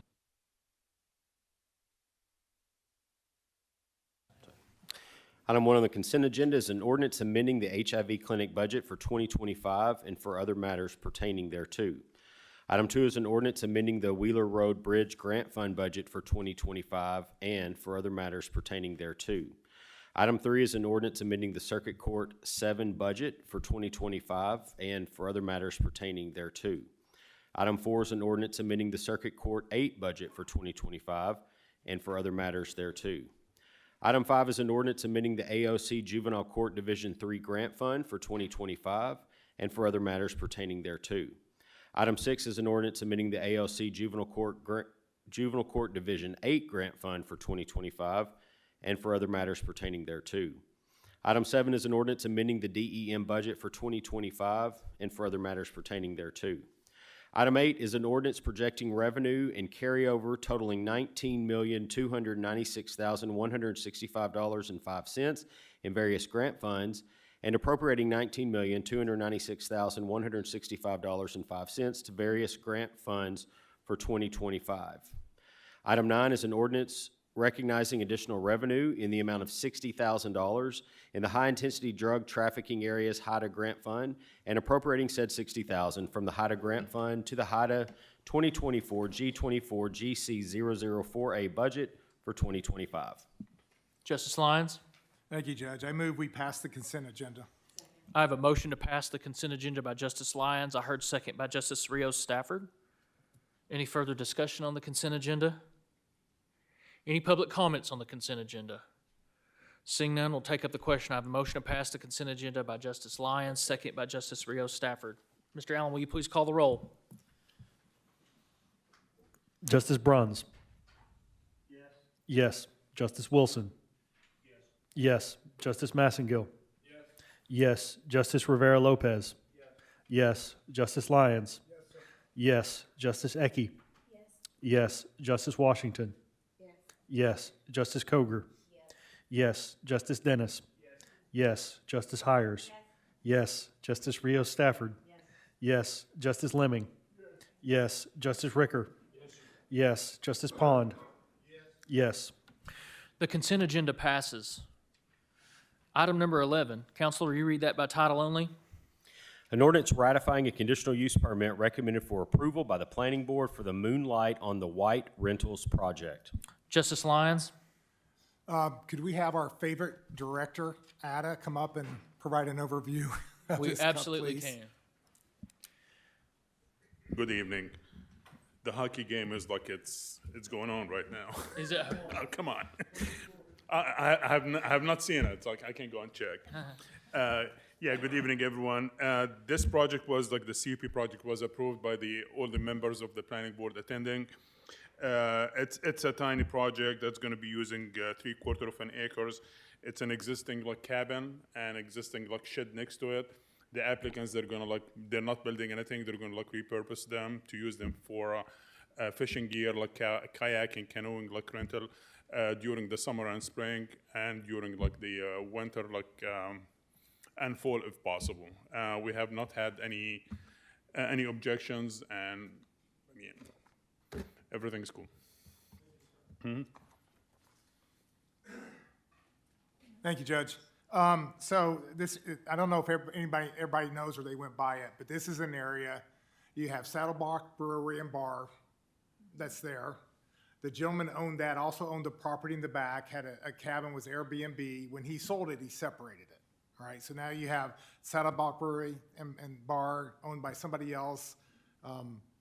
The applicant bought the Airbnb lot and is opening it up to do this rental. So again, there's been no complaints from it. From my point of view, it's a lot of things have been going on there anyways. The bar's closed down now, my understanding. I heard he's going to turn that into an event space. And so, we'll be hearing from them as well. I see no issue with this. Actually, I think it'll be great because you can't get a boat in that part of the lake. It's too shallow. So having kayaks and that type of thing down there, I think would be a great idea. I move we pass item 11, or ratify item 11 for this cup. Could we suspend the rules and Oh, move I'm it to a sorry, second you're reading? right. I move we suspend the rules and move to the second reading. Sorry. Motion to suspend the rules and move it to a second reading by Justice Lyons, second by Justice Pond. All those in favor? Aye. Those opposed? Council, will you read that for a second time? Or, yes, for a second time? Oof. Guys, I've been up for about 3 days. Okay. An ordinance ratifying a conditional use permit recommended for approval by the planning board for the Moonlight on the White Rentals project. I move we suspend the rules and move it to the third and final reading. Suspend the rules and move it to a third and final reading by Justice Lyons, second by Justice Pond. Council, will you read that for a third and final time? All those in favor? Aye. Those opposed? Council, will you read that for a third and final time? An ordinance ratifying a conditional use permit recommended for approval by the planning board for the Moonlight on the White Rentals project. Now I move that we ratify the conditional use permit recommended for approval by the planning board. I have a motion for ratification by Justice Lyons, second by Justice Pond. Any further discussion on item number 11? Justice Coger. Thank you very much, Judge. Yes, my objection was that the Planning Commission just approved these last Thursday. And since I've been JP, there's been maybe 3 times when I voted on a CUP that I haven't actually been out to view the site and talk to people. I've not been able to do that since last Thursday. And that's why I don't think we should move these on, to the third reading tonight, and that's why we'll be voting against this one. People couldn't come out tonight. I mean, it's dangerous for people to be out, so I think we should give the public and people there affected by this a chance to at least come in and talk to us. Thank you. Justice Hires. I just wanted to mention that I think the applicant is here if anybody had any specific questions of them. Yeah, the applicant is here, like if you have any question for them, and like we haven't had any objection from any of the neighbors. Most of the property, like owners next to it, it belongs to the state, basically, yeah, Corps of Engineers. Justice Lyons. I understand my colleagues' comments, but the notices went out before the planning board. I mean, in my mind, there's been plenty of time for somebody to identify if they had a concern. And realistically, given the businesses that are already there and have been there for long before I ever moved here 9 years ago, I don't see that happening and have no concern with ratifying this, which I will support. Any other discussion by the justices? Justice Real Stafford? Thank you, Judge. I have to say that I kind of agree. I value the public comment that when people come and speak to us at our main meetings before a vote. But with these conditional use permits, there's a whole long process, before it comes to the Planning Commission and then before it comes to us, for people to give written comment, to call us, to email us. And the fact that we're hearing from our planning director that just a reminder, I forgot to mention this at the beginning. Oh. The 4 CUPs you're gonna hear today, they were supposed to be go into the planning board on January, but it was delayed because of that snowstorm we had. So we've had this for about we sent out those staff reports back in December. Back in December. Yeah. Okay. All right. Thank you. So there's been, to me, there's been adequate time. And the one thing that I can say, from just watching a lot of these is that with these business developments and things like that, time is money. The biggest factor that adds to the cost of a development, whether it's housing or a business or anything like that, is time delays. And so I think it really behooves us to be as efficient as possible with how we approve these. Thank you. Justice Hickey? Yes, Judge, for some reason I lost my agenda, but Director Ada, was it unanimous by the Yes, ma'am. Yeah, planning everyone was board, attending. everybody? Yes, we did not have any objection from any of the planning board members. Yeah. I remember discussion when we were discussing issues on the county and CUPs that involved zoning and whatnot, that if the planning board was unanimous and the planning department gave their consent that everything is in a row, why should we as a quorum court hold it up just to hold it up? Because time, I agree with what my colleague Justice Stafford said, time is money when it's a business. And that's can be a lot of money, especially with the interest rates that a business has to pay on a loan that they're taking out. Yeah, and like, as I mentioned, like, they had to wait like another like 5 weeks just for technicalities because of the snowstorm like Right. last time, so. So to compound the pressure that this young business, whatever, is under, trying to get it going, I think it's a bit unfair for each one of us to do that just because we can. If we have to trust your department and what the planning board says and rely on that information. Not always. We do go out to sites. I've gone out to sites. I've knocked on doors. And so to this day, my good friend has his granite shop down next to Sassafras. But I just wanted to make sure that everybody was on board. Yes, ma'am, That for I don't- all the right. projects. I don't feel that it's our responsibility to say no just because we can. If we can help somebody fulfill their dream and get their business started, then let's help them. I'm in favor of passing I it. appreciate Thank you. Thank you, Director Hatter. Thank you. Justice Fleming? Let's call the question.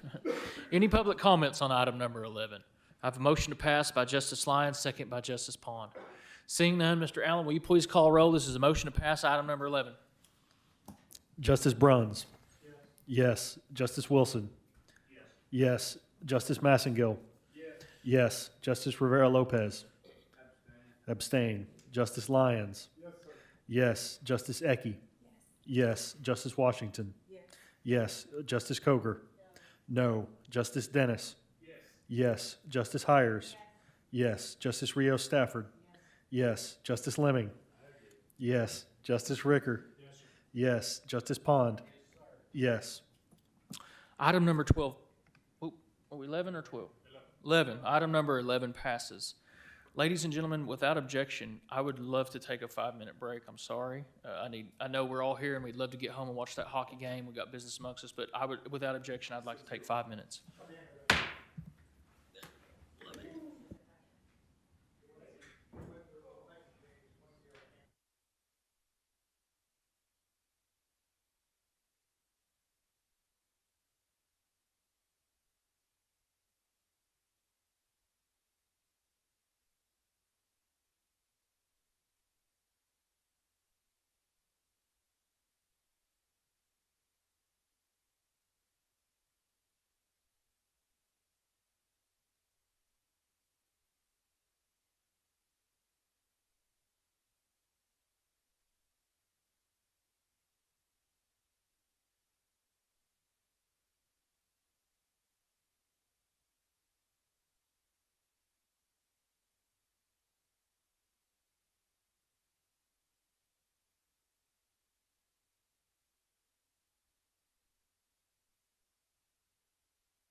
We're going to start in about 1 minute. I see the justice is back. 1 minute.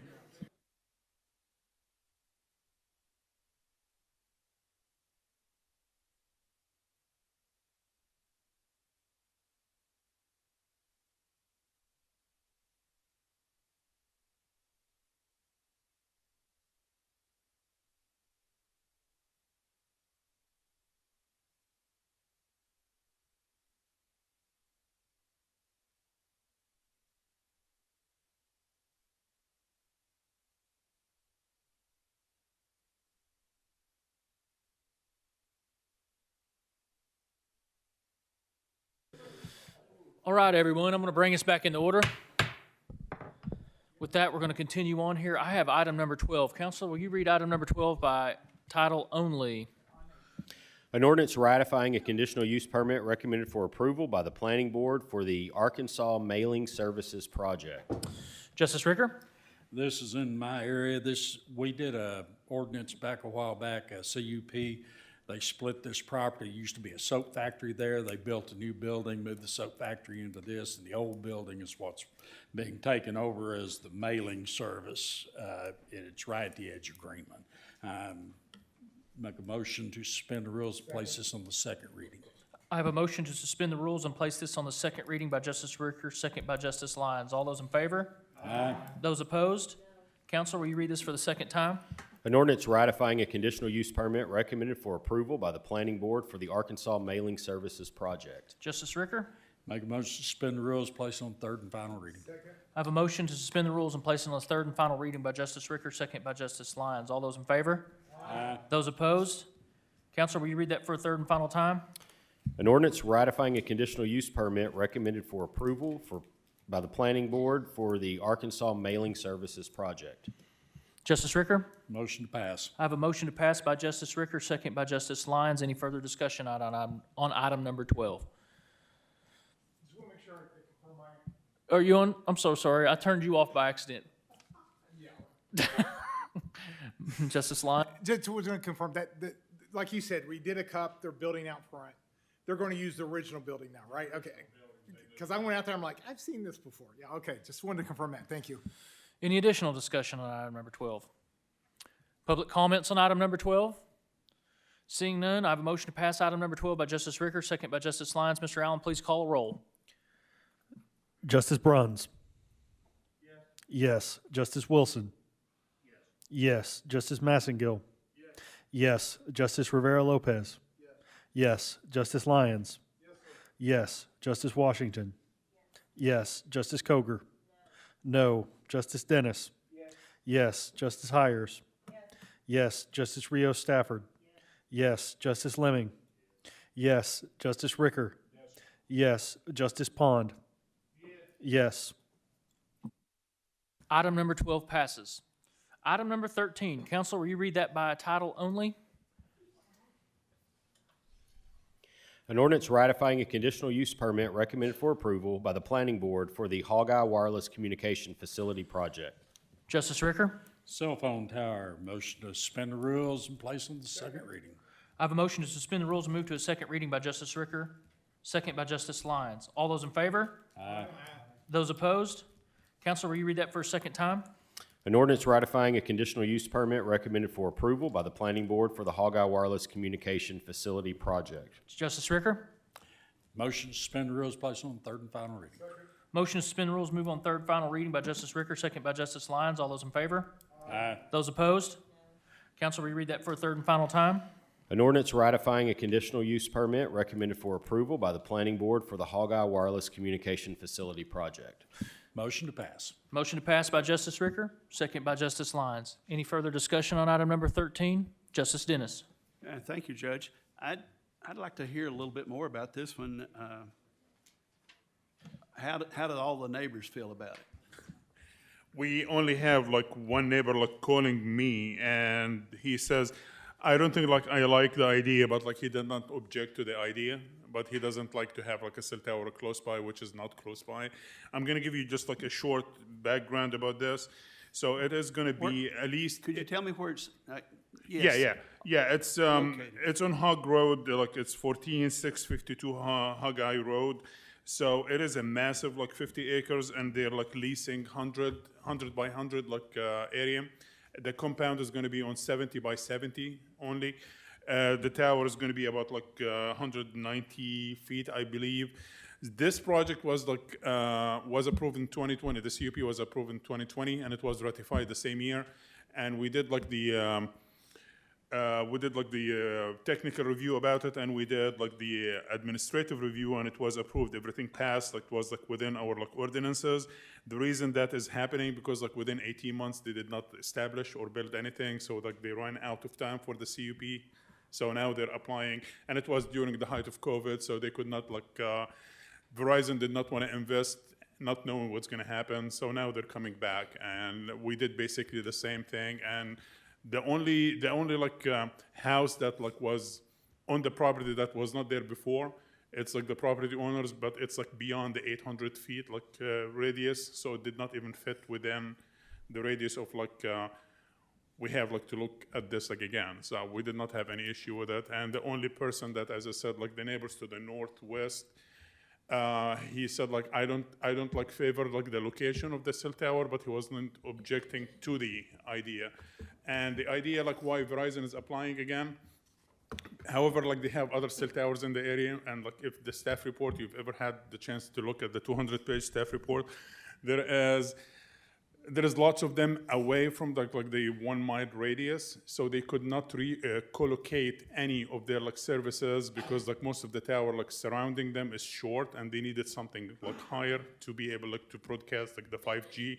So that's going to help the community and everything else. This tower is going to like hold at least like 3 services, 3 service providers. So that's Verizon. Most likely they're going to rent or like lease to AT&T and like T-Mobile at the same time. So they're going to be using this like for 3 companies. Any letters from any of the? No, we did not get any. Any phone calls? Yeah, that the Just only that phone one. call. Yeah, that person, that neighbor like to the northwest. I'll ask it just to be sure I've asked it. Were they notified? Oh, absolutely. Yeah, we have to. Well, I know we have to. Yeah, we have to notify. Like that's part of our ordinances. Like we notify every neighbor. It's like, and I have the list of like everyone has been notified. So it was done. Oh, absolutely. We sent everything. We sent everything else. Yeah. And as I said, like this was like supposed to be looked at like during the January planning board meeting. It was like postponed, and the applicant or the representative of like Verizon could not be here today because he's traveling. He made it already twice to Arkansas, and he showed up like during the planning board last planning board meeting, and he defended the project, explained it. But now he is engaged in something in Minnesota representing Verizon, so he could not make it today. Yep. Okay. All right. Thank you. No worries. Justice Real Stafford? Thank you, Judge. I just wanted to clarify something real quick, just a question that I got from a constituent. Are there only 4 planning board members right now? At that meeting, yeah. meeting. At that meeting, we had only 4. One of them was out of town, and I can't remember like what happened to the 5th one. Okay. So we only had like 4 of them, and like we need a quorum of 4 for like CUPs. Got it. Yep. Okay, because the document says that 0 members were absent. Yep. So yeah, sorry. Yeah, I had to change this. Got it. Okay. All right. Yep. Thank you. We have 5 right now. 5 right now. Yeah. Okay. 6 of them. 6. Yeah. Were there? Okay. Yeah, I'll fix that. That's not a big deal. There were 6. There were actually. Yeah. No. Yeah. 2 absent and like 4 attending. Got it. Okay. And Yep. 1 seat is vacant. Yep. Okay. We have 1 seat vacant. Yes. All right. Thank you. Justice Fleming? Sam, was that tower, you said going to be a little taller, is it 300 foot? I believe no, it's not 300. It's not like a communication tower like for like wireless communication. It's like just a cell tower. I believe it's like 190 or like 200, something like that. I cannot remember, but it's not 300. No, it's not going to be that high. Okay, thank you. Yep. Justice Rivera Lopez? It does say here the proposed wireless communication facility will be a 300-foot. Is it 300? Yeah, self-support tower with a 5-foot so tall it is lightning rod. 300. And do you know if they are looking to connect for internet services as well? Because they say that they're moving fiber optic cables there as well. They normally like put like Bluetooth cable like and I'm not. It's mostly like communication for like cell towers, like for like cell phone services. I'm not sure like if they're gonna add anything, but normally when we review for changes of antennas, they use like fiber cables like for their like antennas. So Gotcha. I don't think like they sell like they cannot broadcast like wireless. Okay. Yep. Thank you. And we do like about like 2 to 3 of them a week. So I apologize for like forgetting. We're back to the main motion. I have a motion to pass item number 13 by Justice Ricker, second by Justice Lyons. Do we have any public comments on item number 13? Seeing none, we'll take up the question. Motion to pass by Justice Ricker, second by Justice Lyons. Mr. Allen, will you please call the roll? Justice Bruns? Yes. Justice Wilson? Yes. Justice Massengill? Yes. Justice Rivera Lopez? Yes. Justice Lyons? Yes. Justice Washington? Yes. Justice Coger? No. Justice Dennis? Abstain. Justice Hires? Yes. Justice Rios Stafford? Yes. Justice Lemming? Yes. Justice Ricker? Yes. Justice Pond? Yes. That item passes. Item number 14. Counsel, will you read that by title only? An ordinance ratifying a conditional use permit recommended for approval by the Planning Board for the Devil's Den Proving Ground project. Justice Ricker? This project takes place at the old C4 nuclear plant. That territory there was purchased. The people that bought it are wanting to put in to modify the old office building and then to add to it in phase 2. The whole project is basically a radio frequency spectrum lab. They're supposed to build a clean room, a soundproof room, have some outside antenna arrays. They kind of want to build out in the sticks because of lack of radio frequency interference, is what I've been told. They're associated with University of Arkansas, DARPA, the U.S. Army, and somebody else that I can't recall. It's an incredible economic opportunity for that area. Somewhere like northeast of like Virginia. Something like that. I'd make a motion to suspend the rules, place this on the second reading. Motion to suspend the rules and move it to the second reading by Justice Ricker, second by Justice Lyons. All those in favor? Those opposed? Counsel, will you read this for a second time? An ordinance ratifying a conditional use permit recommended for approval by the Planning Board for the Devil's Den Proving Ground project. Justice Ricker? Motion to suspend the rules, place on third and final reading. Motion to suspend the rules and move to a third and final reading by Justice Ricker, second by Justice Lyons. Counsel, will you read that by, all those in favor? Those opposed? Counsel, will you read that for a third and final time? An ordinance ratifying a conditional use permit recommended for approval by the Planning Board for the Devil's Den Proving Ground project. Motion to pass. Motion to pass by Justice Ricker, second by Justice Lyons. Debate on this subject, Justice Coger? Yes, thank you very much. This is a huge project. It's going to have between 25 and 30 employees, and it's going to impact that area very much, and that's why I think we should not pass this on tonight. I would be voting against it because of that. Thank you. Justice Dennis? That property has a lot of bad memories for me. The way it's affected people, the radioactivity that's came from it, the illnesses that people have got, people who've died that worked on it and worked there. It was always a bad feeling for me. I'm not opposed to passing this, but I don't want to do it all tonight. I want to know more about it. I'd like to, I want to hear everything there is to hear about it because, man, talk about something that's been a bad piece of ground. That's been a bad piece of ground. Well, it's a bad piece of ground doesn't mean like our project is not that great. So, this is only like the area is about like 640 acres or something. They're like utilizing only like maybe less than 4 acres like on like a lot that is like already split as 10 acres. They used to have the visitors building there. They're gonna like be demolishing part of it, renovating the existing, and they're going to be adding. It's a great like design. They have parking lots. They're going to have like drop-off location. They're going to have ponds, and they're going to have like green spaces, and also like they're going to be using everything native from the area when it comes to landscaping.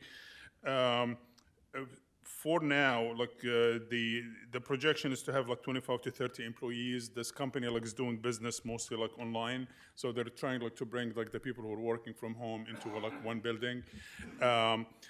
This project was a tandem with a large scale, preliminary large scale that was approved at the same time, like with this CUP. This CUP is like covers like the two phases that like they're gonna try like to build. So like the renovation and the demolition, renovation, and like addition. The architect of the project is here. I can't throw him under the bus. He will like speak more about this. Mike.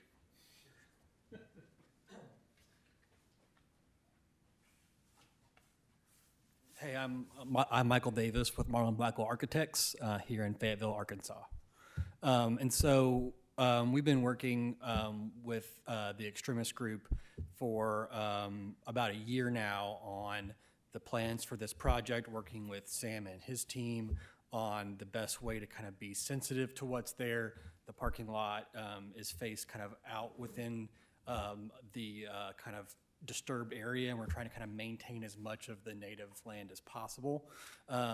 We're also, trying to improve the kind of land that's there, reestablishing a farm pond, doing a lot of improvements for that. So, and then in terms of like day-to-day visitation, it is primarily being served by just the employees that are there. There will be visitations by their clients, which has had been mentioned, includes the U.S. Army, as well as collaboration with the University of Arkansas. And they are currently working to kind of further their connections here in Northwest Arkansas as well. So I'm happy to answer any direct questions you have about the project.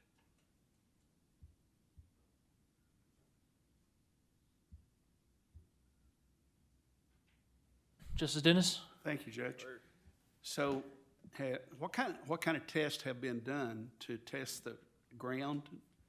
So all of that was. Do you know? I mean, do you understand what I'm making reference to? Yes, Okay. I am aware of the former C4 facility that Okay. was there.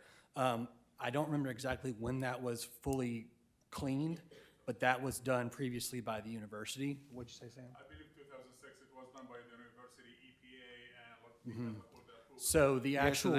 and that was not a good thing either. So we'll address that. Go ahead. But in terms of where we're building is at the visitor center site. And we have done phase 1 environmental report as well as the asbestos testing, and nothing is on that site. But again, the nuclear site, we aren't doing anything at the former reactor site currently. Okay. So what does the University of Arkansas say about it? They're part of it? Justice Dennis, you understand he doesn't represent the University of Arkansas, correct? No, I thought he was the engineer that was taking care of it. He's the architect of the new project. He doesn't represent the University of Arkansas. He's not. Okay. I don't want to speak for you, sir, Yeah. but I don't think he's versed in the cleanup of the nuclear site. I mean, those are questions that I think you're going to have to get comfortable with somewhere else. Okay. Thank you. Justice Lemming? Thank you, Judge.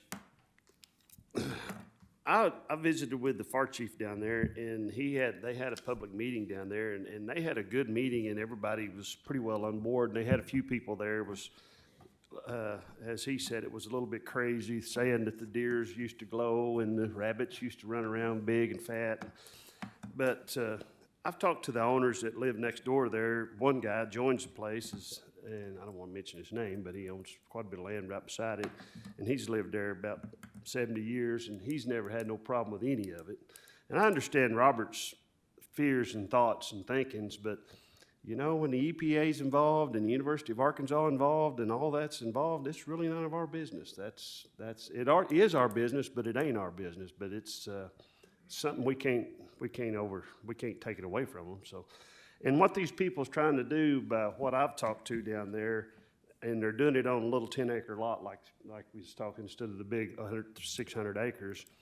I think it's okay to do what they're wanting to do, but you know, if they was wanting to go out there and build subdivisions, put houses all over it, and get it all over that land that could be contaminated, that's a different animal. But still, yet it's not us to decide if the EPA is right or wrong. If they've tested it, if they say it's good, it's good. That's all we can go by. We can't overrule them. So I believe what's going on out there, by what people I've talked to, I think it's going to be a good deal. Thank you. Justice Lyons? Thank you, Judge. I think the bigger thing is it sounds like the applicant's aware of the history. Yes. So to purchase it, I'm sure all that had to be divulged, blah, blah, blah, right? Yes, and we did get documentation on the cleanup from the Right. university So- and those things with that, or not we, but our client, and we got copies of those. I believe I passed those on to you, Sam, right? So he's aware, he's got the reports, he's done his due diligence, et cetera. So, and then it sounded like there was no, Director Ada, no comments back from neighbors, et cetera? No, I mean, like, as we mentioned, the property is like 600 plus, so the only 2 lots that like they were like notified is owned by the same owner. So he's we in the just, middle like, and sent, all like, the one- property with yeah, that he owns area is everything his and he's property, building. so, okay. Yeah, Okay. and it's on like on a highway, so even like the Yeah. road department has no objection to it, like the health department has no objection. Okay, Yep. thank you. Justice Real Stafford? Thank you, Judge. That was, what little I have heard from constituents, those were the 2 main questions. Number 1, has it been cleaned up?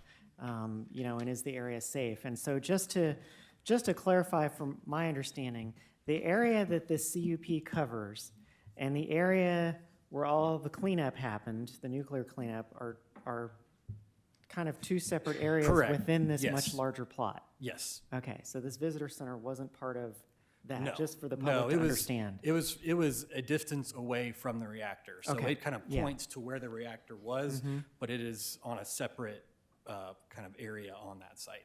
Okay, yeah. Thank you for clarifying that, because I think some people maybe, they hear C4 and they think it's all one thing, and, I've driven out past there before, and I've seen that visitor center building. Yeah. And it's not like right next to the site, it's some No. ways away. Yep. The second question is, that visitor center, and I could be wrong about this, my understanding, it has some sort of architectural significance or architectural uniqueness to it.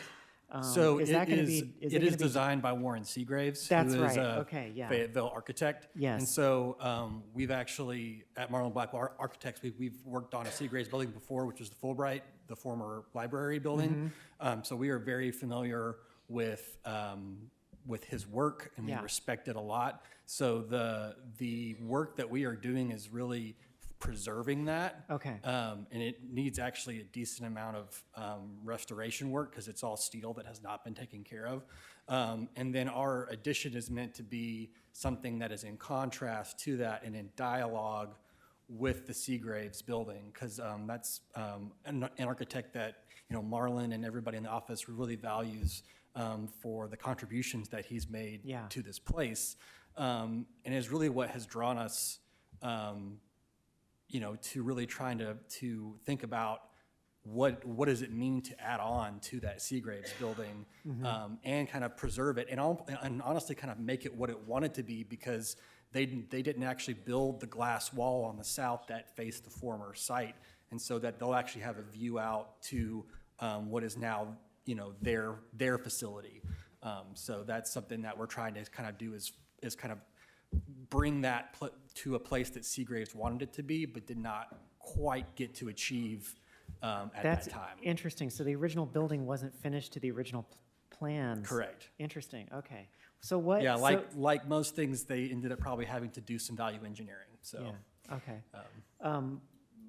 When we heard that, what exactly is going to be demolished at the site? So that was my concern. When I heard that, I was like, they're going to demolish. In terms of what's being demolished, it's really the 2 ends that we're making more open again. So that trying to do achieve that kind of view out that Seagraves wanted.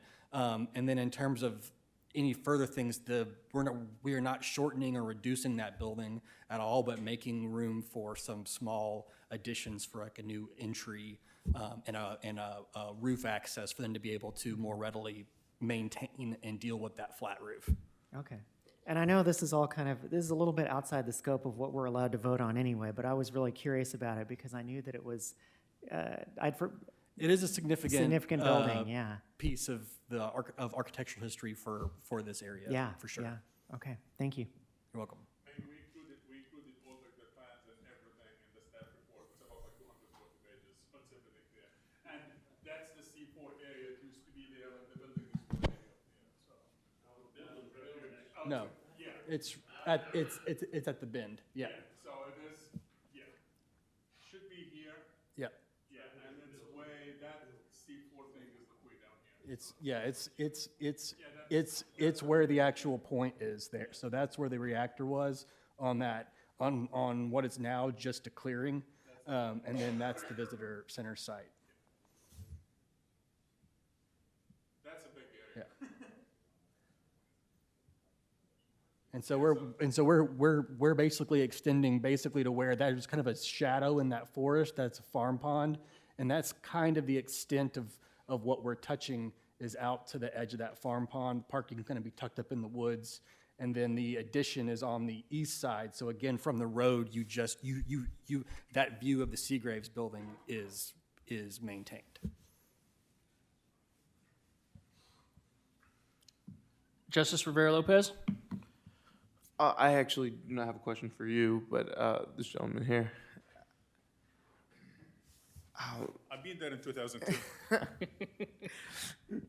Regarding, so if there is the possibility that lands are formerly irradiated, that they had radiation, does the county ever require Geiger testing for anything like that? No, we don't have any ordinances for that, but like as we mentioned, like everything was like approved by the EPA, and it was like, yeah. Absolutely, so it was clean. and I understand that. And that's the first thing we asked them, like, can you provide like all the data like from the EPA that's being cleaned and cleared? And I know the history like with the U of A, even if you check, as I said, like I visited this when I used to be at the U of A, and it was like already being like halfway demolished. Okay. So they did all the cleaning, it's being capped and everything's cleaned.